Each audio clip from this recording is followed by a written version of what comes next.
नमस्कार. दीपावलीच्या निमित्ताने आपल्या सर्वांना खूप खूप शुभेच्छा.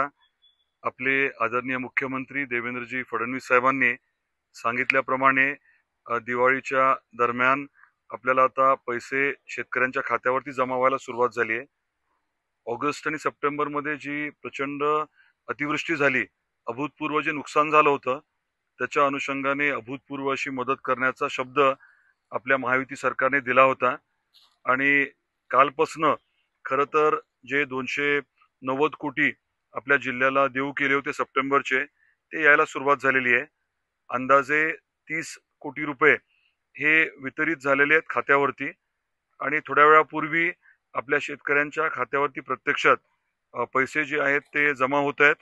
आणि त्याच्या अनुषंगाने SMS आपल्या शेतकरी बांधवांना यायला सुरुवात झाली आहे. धाराशिव तालुक्यातल्या अनेक गावांमधनं शेतकऱ्यांचे मेसेजेस आणि फोन आले की पैसे प्राप्त झालेत म्हणून. आणि या सर्व बाबी अतिशय दिलासादायक आहेत. अडचणीच्या काळामध्ये सरकार खंबीरपणे आपल्या पाठीशी उभं राहते, हेच यातनं दिसतंय.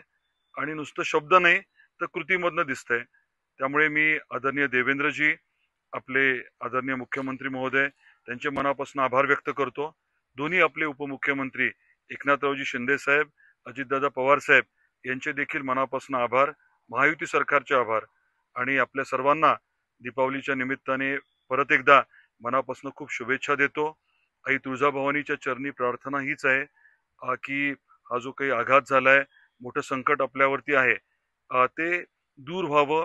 आणि ज्या काही अडचणी आहेत त्या दूर होत असताना ताकदीने आपण त्या अनुषंगाने काम करावं, ही देखील अपेक्षा व्यक्त करतो. एकीने सर्वांनी एकमेकाला मदत करून या अडचणीच्या काळामध्ये आपण मार्गक्रमण करत आहोत. आणि पुढच्या काळात देखील या सर्व अडचणींवर मात करून परत एकदा जीवनामध्ये भरारी घेण्याची ईर्ष्या आपण बाळगणं अपेक्षितच आहे. एकमेकाला आपण मदत करू. ही दीपावली आपल्या सर्वांना खूप सुखदायी जावो, हीच आईच्या चरणी प्रार्थना आहे. आपल्या मनातल्या ज्या काही आकांक्षा आहेत त्या पूर्ण व्हाव्या, ही देखील मी आईच्या चरणी प्रार्थना करतो. परत एकदा आपल्या सर्वांना खूप शुभेच्छा. आपल्या सरकारचे मनापासून आभार.